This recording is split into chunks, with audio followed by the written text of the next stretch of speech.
What's good YouTube? And welcome to the house. Today I have a special friend who used to work for a certain company, Mr. DGZ Bodsy5 himself, along with What's Good 5 here. And Duelist Academy is the only thing on this entire discussion that's not going to be a scam. So if you want to take it away, they have a lot of great coaches. They have so many things to offer. If you want to go ahead into what you all do, and then we'll get into the video. Guys, hi, Burden Temnick here. Like John said, there are no scams at Duelist Academy. Our Patreon is trying to offer players in the current climate an avenue to find a community, to find people to playtest with and hone their craft and improve their skills. We are offering coaching, content, deck doctors, whatever you want. And we also have a very cool thing that we've sort of put a lot of effort into now, which is the $5 community tier. Our sponsor has offered us tournament pricing 4 times a month.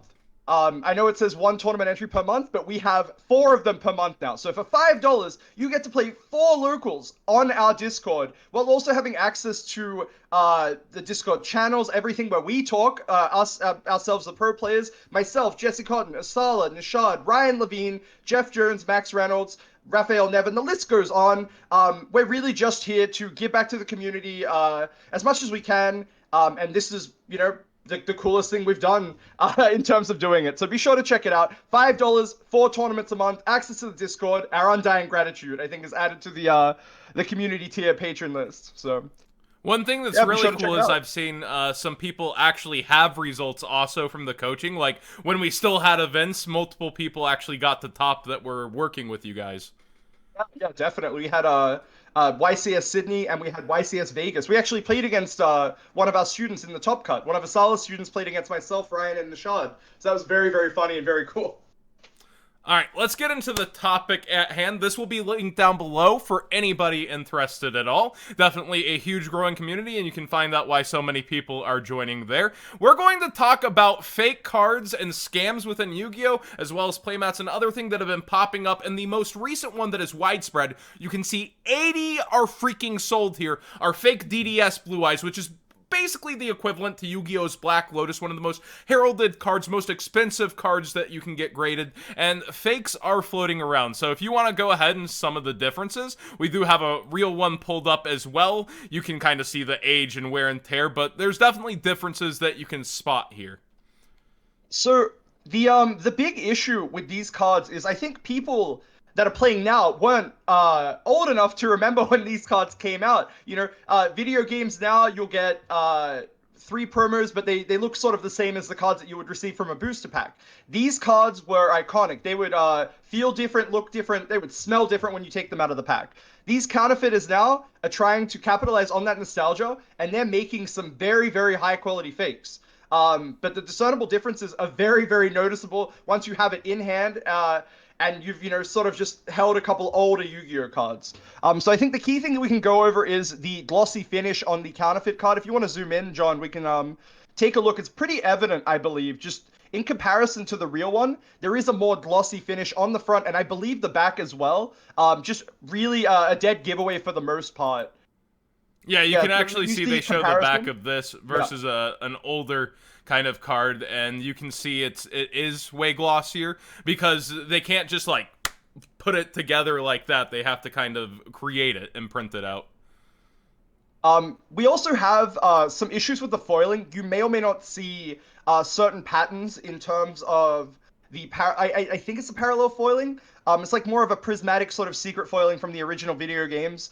Some of the counterfeit cards do have a less pronounced sort of like non-uniform foiling compared to the original ones. And that's something that you can only really tell if you have seen an original DDS Blue Eyes. So like the comparisons are like very easy when they're side by side. But again, if you haven't done the research, you can get burned by Some people maybe on Facebook Marketplace, some of the Facebook groups, looking to make a quick buck, trying to get people that are trying to make a profit from getting a, Blue Eyes White Dragon DDS for $300 or something. Yeah, I recently saw someone actually get taken for a $600 ride on one of these and have to, like, post about it. Like, they were like, I figured that it might be something bad since he was letting it go so cheap, but I took a shot and got completely burned. And it's like, yeah, you're not gonna find the mint one for 600. Like, something's gonna be up. I think what's the old saying? If it's too good to be true, it likely is. You should probably just have to avoid it. Be wary of dealing with these things. I think the other defining feature outside of the actual card back, which does have a different Yu-Gi-Oh logo on the bottom right-hand corner compared to the sorry, not the holographic Eye of Anubis. It's the actual card back. Something that we missed. You'll notice that the outline is more pronounced on the official card, and the counterfeiters do not have the more pronounced white sort of border. Yeah, it's definitely, like, less glowing. It doesn't have, it's actually called an inner glow and outer glow on Photoshop. They don't have the pronounced outer glow. Okay, yeah, that's the big one. And it also makes an effort to, like, take your cards out of the sleeve. Like, if you were buying high-end cards, ask the sellers, hey, can you take this out of the sleeve? Can we look at the back? Can we try and angle it as much as humanly possible? Not only just for condition, but to see if there's any markers for it to be a counterfeit card. Another card along with this, of course, is its counterpart. DDS Dark Magician is also getting the same treatment, and these, I would say, even look closer because of how Dark Magician was printed. The dead giveaway on the front is indeed the Eye of Anubis, the security stamp, I think is what they like to call it. You can see this one is quite plain. It does not look like, even if you angle it in a certain light, there won't be any of the standard, Millennium Eye / Konami, I think, is what shows up. I don't have a card next to me right now, but I'll just take a quick look. It's really, yeah, it's like, it says Yu-Gi-Oh! And it'll have the Millennium Eye, but that one does not look like it has it in the slightest. And the name also looks kind of off. It's more bold, and it seems like they put more effort into making it have that sort of foiling effect, where I think conventional ones do not have that. Yeah, but fakes are definitely getting better and better. There's people falling for this, and if you've only been in for a year or two, you're starting to think about high-end collectibles, you need to start doing your research, even on newer cards, which is going to be our segue here into prismatic / starlights are getting faked. Now, you can definitely tell with this one a bit more, like, the foiling is just extra, where if you look at a real one, there's not actually foiling on the win, but there's other aspects too, such as the name, like, not the name, the spellcaster / link affecting is bigger and bolder, the text just a little off, and also the arrows are holographic where they're not holographic on an actual card. Konami actually makes them, like you can see like the black arrows themselves not light up, whereas the arrows like around, like the border to the link arrow, the gray part is not hollow, but inside is hollow. Counterfeit also has a more washed out sort of look as well. You can see closer at the top. It doesn't look like, it doesn't look like the card has a name printed. It looks like the card is sort of just there compared to the real ones. And like the foil pattern is just a lot more plastered on this card compared to the other one. So I think this is a card that could potentially get you if you haven't really looked at Starlight rares over time. But it is an issue. Obviously we have the security stamp as well, looking, just not even close to legitimate, just a very bold sort of gold stamp plastered on the card, and then just covered in foil, compared to the original ones. But this could be another one where, hey, I pulled this card, would like to sell it for $150 in your local Facebook group, and it's just one to get, you could get caught out on. I saw it and I thought I could get caught out on it too, so... Yeah, it's like, yeah, man, I need to make rent this month. It's 800, I'll do 300. I gotta make rent. And then, like, you bring it back. That's not the one that I gave you. You never want to end up in that he said, she said kind of a thing. You want to know your cards indefinitely before you've even owned a Starlight Rare. Hands down, know what they look like, and just don't end up there at all. Exactly. If we ever get to the point where this becomes an actual problem, there are tests that we can do, that Magic players do, as well, which involves, like, the bend test, there's the light test, because Yu-Gi-Oh cards are printed in the same factory as Magic cards, and they follow the same sort of procedure. There's layering to it, there's core paper, there's a lot of stuff. that can, help you discern whether or not a card is real or not. The light test will allow you to see if there's extra glue, which is usually a thing that like counterfeiters will do. They'll either reback a actual Yu-Gi-Oh card, and then try and go for it that way, or they'll just use lower quality grade paper, and you'll be able to see it with the torch going through the card. The bend test is the last resort. I know it's very hard to justify doing it with expensive cards, but we have done it with YCS prize cards just for fun.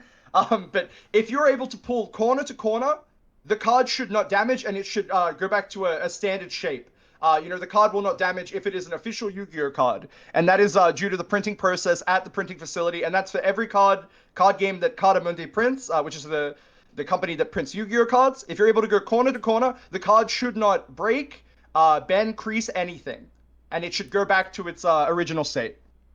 And the one more you actually sent me here are, so the last one was actually printed in the States. Ones from overseas tend to be a little more impressive, and we see that they're doing the Starlight God cards over here as well. Yeah, these are quite concerning given how scarce it seems like the 20th anniversary cards are becoming in Japan. This might be something that John could do in a future video, but they have increased in price. Japan has been doing buyouts of their own Starlight Res, similar to how the TCG community has been doing Starlight Res, on TCG Player. So it's kind of concerning, because if these end up back on the market, you could see unsuspecting TCG players who, just really like the iconic characters that are on these cards, purchasing them for a lower price point, and not realizing they're counterfeit, because these are quite well done. They do have the 20th anniversary stamp in the effect box as well, if you can see. I think it's more pronounced on the raw, maybe not necessarily the slifer, but it is very concerning at how good these fakes are getting. And yeah, so he was mentioning like the Slifer. There's another version that actually came with a playmat. Originally, it retailed for 3,000 yen, and it came with a coin. And they skyrocketed because the print was half as much as the obelisk to 200. The obelisk went from $30 to $80. Like they went way up in price. And then you got the second release of other arts, and yeah, they're really doing a good job of like trying to replicate this. So, again, while our win isn't so concerning yet, where you have the real one here, fake one here, we know that better ones are coming. You've got to start watching out. Now let's get to Playmats. You're from down under these parts. Yep. This looks like, quite possibly, one of the best knockoffs of the YCS Sydney Playmats I have seen. There's obviously some minor differences, and this will probably go playmat to playmat, as I don't think these are the actual printed copies. These are more of like Photoshop renders just placed on the same background. You'll notice this seller does tend to use the same sort of table / everything else. I think it's just Photoshopped, but yeah, like this just looks almost one for one. If you haven't seen a YCS Sydney mat in person, you won't know the color effects after the mat has been printed. And like it's kind of concerning, especially considering these mats were quite expensive. Yeah, like this is supposed to be a reward for a special event that encouraged people to travel out, reward players for being there, and then here it is, knock off on eBay.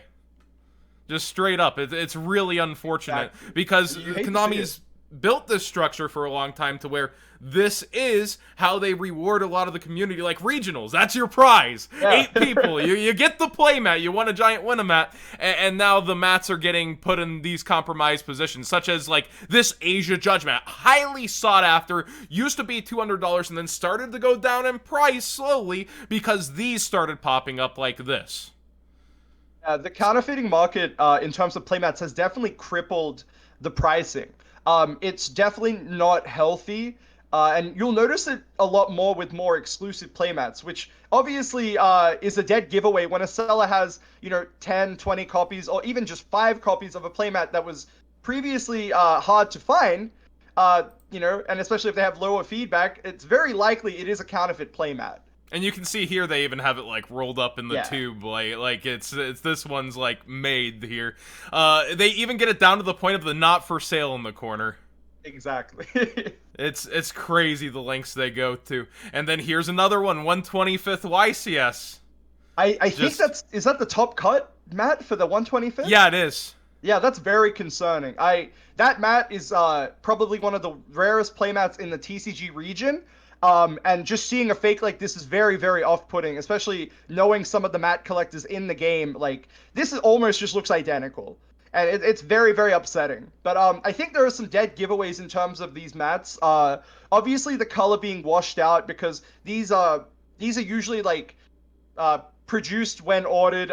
So you were just able to see differences playmat to playmat. They're less likely to be uniform. They're not mass produced. The other issue is that the quality of the foam rubber can be different from playmat to playmat. So you can see thicker versions of counterfeit ones or thinner versions as well as just some like very blatant, miscuts or like shifts in the imagery as well. But outside of that, if they get it perfect and they use the exact same material, it's very tough to tell.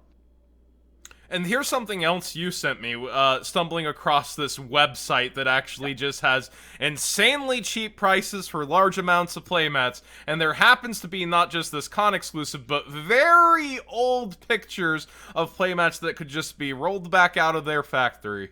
Exactly. So this is Alibaba. They are the manufacturing website for a lot of products in China.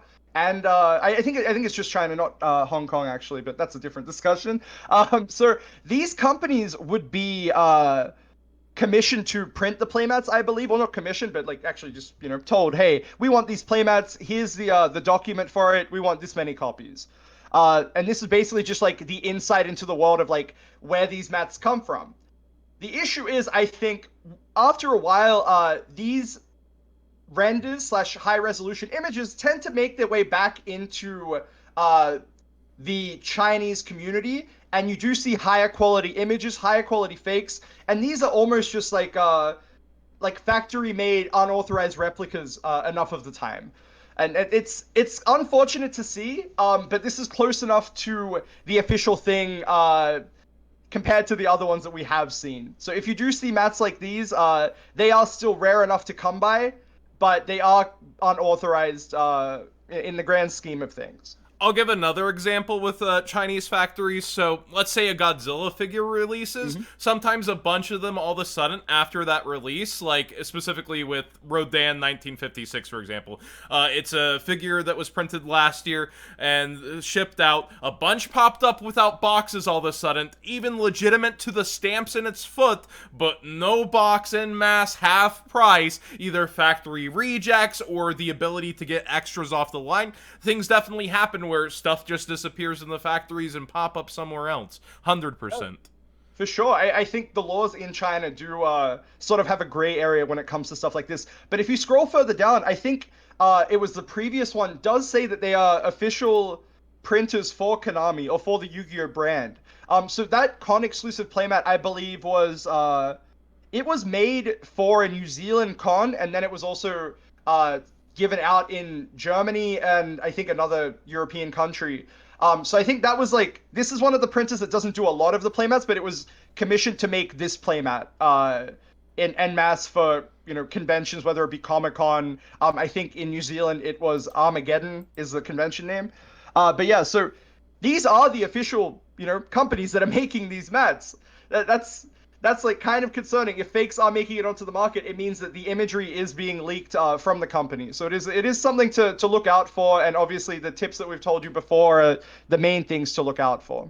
And I think we have just like a couple of other examples of mats from other sellers. Like the Ash Blossom, you can see like the glow is off here versus like you have a close up of this one where it's like more in detail, not so bright and that sort of stuff. It's definitely just like this is official judge support, part of in some regions the only way they're getting paid. Like if that's leaving the area and getting just out here on eBay $25 when it's supposed to assist judges. Really sucks to see. It's a rough shot. It devalues the product that the judges are aiming to use to cover their travel costs or their hotel costs as well. Even though obviously Konami does a good enough job in terms of covering that, there are some additional expenses that some judges do have to make up themselves. So it's unfortunate to see. Yeah, and then finally you had sent me this one. I was Yeah, surprised to see this oldie like that this one. man.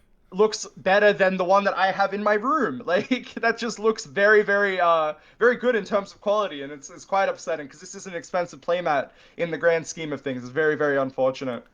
All right, and we're going to get into one of the oldest official Fallouts here with the good old Upper Deck versus Konami Fallout. John, you were around back then. I think you understand how huge this was for the community at the time.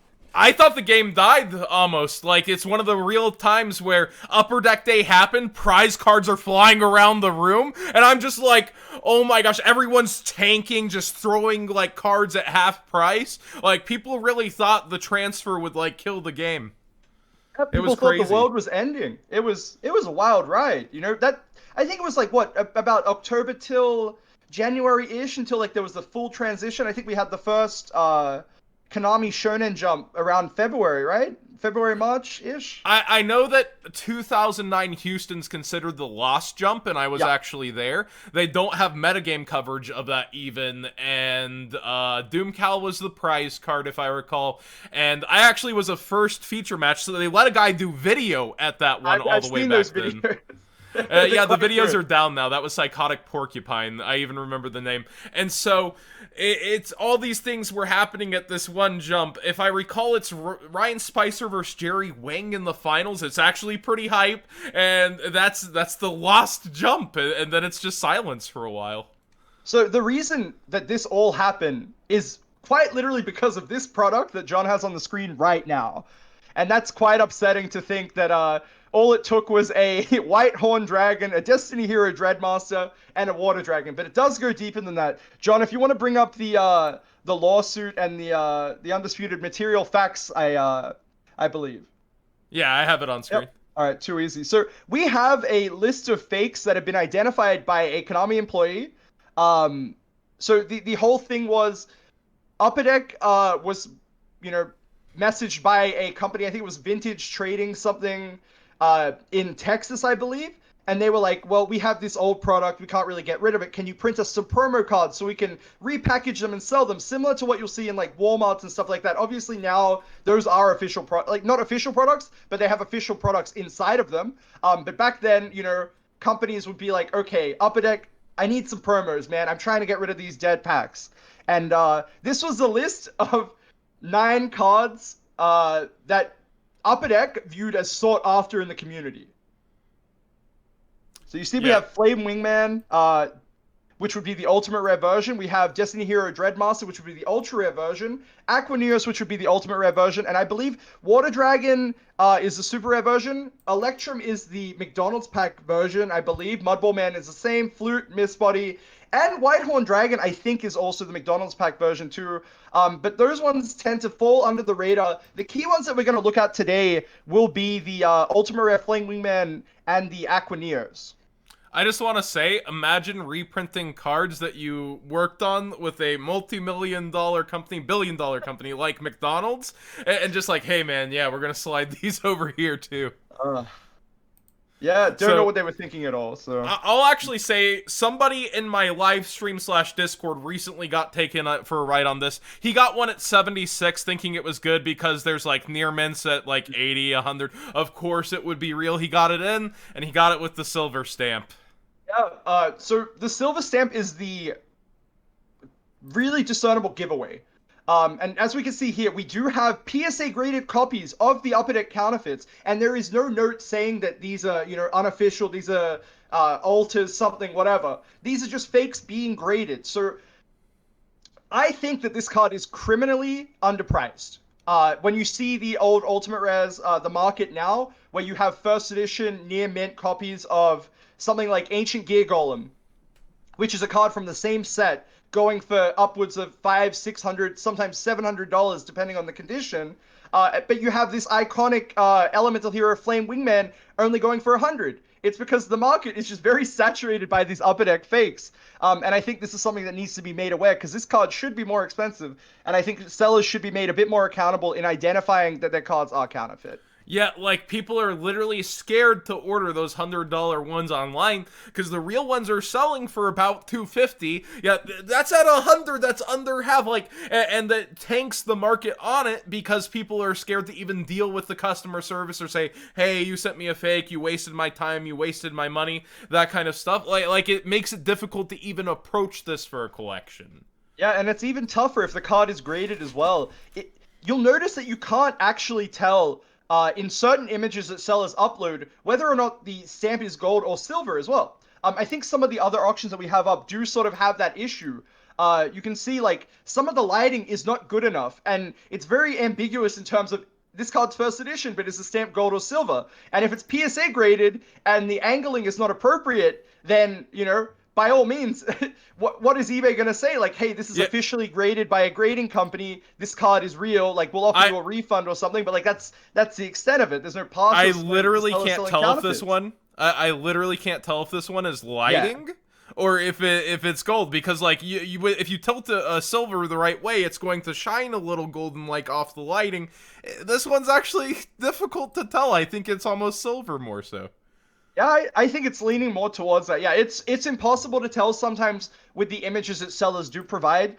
So obviously be wary, and when in doubt, message your seller and say, hey, can you take more photographs? We should be doing that anyway to determine condition, but just to not burn yourself, we really need to know, is this a gold or a silver stamp? Yeah, and you also have some Aqua Neoses up here as well. Yeah, again, Aqua Neos I think is criminally underpriced. Like, this card should be creepy. Like, there's a first, like, some people are identifying silver stamped, but at $15, like, the counterfeits just shouldn't be on the market. The ultra rare first edition ones should just be way more expensive. I think that PSA one is actually just, yeah, it is an upper deck fake. I think the seller does identify that it is a silver stamp. Let's see the description. This card maybe not. is PSA graded, and they have delicate card received back in the mail just a few days ago. Kept it fit. Silver stamp. Silver stamp. Yes. There we go. Good seller. What does that mean if you're a collector? If you don't know about this, you're just gonna say, "Damn, this is a steal. This card's like way too cheap." And then someone tells you after the fact, and here we are now. Yeah, definitely. The market is developing further than ever, but a lot of history has been lost in translation to where people don't remember this flashbang. It's now buried in the past over a decade ago, and people trying to get certain cards. Well, why is this cheap? Why is, Shining Flare Wingman 1,000? Why is this only 100? Seems like a good buyout, and you're gonna have a bad time getting them all in. Yep, you're going to play trial and error for the most part. I think it will take a while, but as a community, there will be a chance. I'm not saying we have to buy these cards out, but I think identifying that there are counterfeits for, legacy cards like this, and then as a community, we can tell the sellers, hey, you're selling a counterfeit card. Maybe don't do it. Maybe TCG Player can do something in regards to, like, if you list these specific cards that are identified on the lawsuit, you do have to provide an image or something. That could be like a step in the future that we can take to solidify these iconic cards and make sure that their price point maintains over time. Otherwise, we're just going to have a saturated market where there's going to be 70% fakes and then 30% are real, and then the price is just so flimsy compared to the other collectibles. All right, we're going to go full circle here and walk it back. Guys, just be aware. Whatever you are doing or buying, things are getting a lot better in terms of what fakes are offered. If something's too good to be true, double check it. I mean, you don't want to miss a deal because of time, I get it, but definitely try to identify more, ask for more pictures, get those comparisons, and if you've never owned this card, don't be scared to tap a collector or somebody else on the shoulder that you know and ask him to check it out too. Get a second opinion if you need to. Don't go into these things just thinking, hey man, oh man, I got a home run, I'm gonna go over here. You don't want to do that for sure. Everyone's just happy to find a great deal, and they don't think about getting burned. You get the rush of endorphins when you see someone listing a very expensive card significantly less than the market price, and that's why people get burned. All right, well, thank you so much for joining, Bowden. And since we've come this far, one more time, it's been, I know, a very long video. If you guys want to sign up over at Duelist Academy, I think even in this video, they prove they are a wealth of knowledge. So many tops all together. I don't know if you know the number off the top of your head, but it's monumental and ridiculous. I think it's further down the page, but it is quite a lot. Yep. Yeah, just a ridiculous amount of ability. Find out why so many people are over here. Even just start at the $5 section and check these guys out for sure. A ton of personal friends on there that I could vouch for that are much better duelists than myself. Oh, for sure. Thank you, John, for the opportunity to showcase my knowledge of the game. I have been around for quite a while, and I do hate to see people getting burned by fakes. And thank you for letting us show your viewers the Duelist Academy coaching as well. And hopefully, we get some people signing up. We want to see more people playing the tournaments. $5 for 4 locals. These are winner boxes. And we had 12 people enter the last one. That's unheard of, especially at home on Discord, playing on whichever unauthorized dueling simulator you would like to play on. I think it's just free value. If I wasn't a coach and I was a player, I would sign up to this in a heartbeat. Alright, well, thanks very much for joining. Please subscribe if you haven't already. Give this video a thumbs up if you enjoy the conversation and want to see more of this in the future. And maybe actually mention some Yu-Gi-Oh! Scams you know of that we left out of. Common ones such as the GB1 God card ultra rares that had so many fakes, one of the original back in the day, or other ones that you have noticed. I know there's other YouTubers as well with a wealth of knowledge. And again, check these guys out. Linked down below, first thing in the description.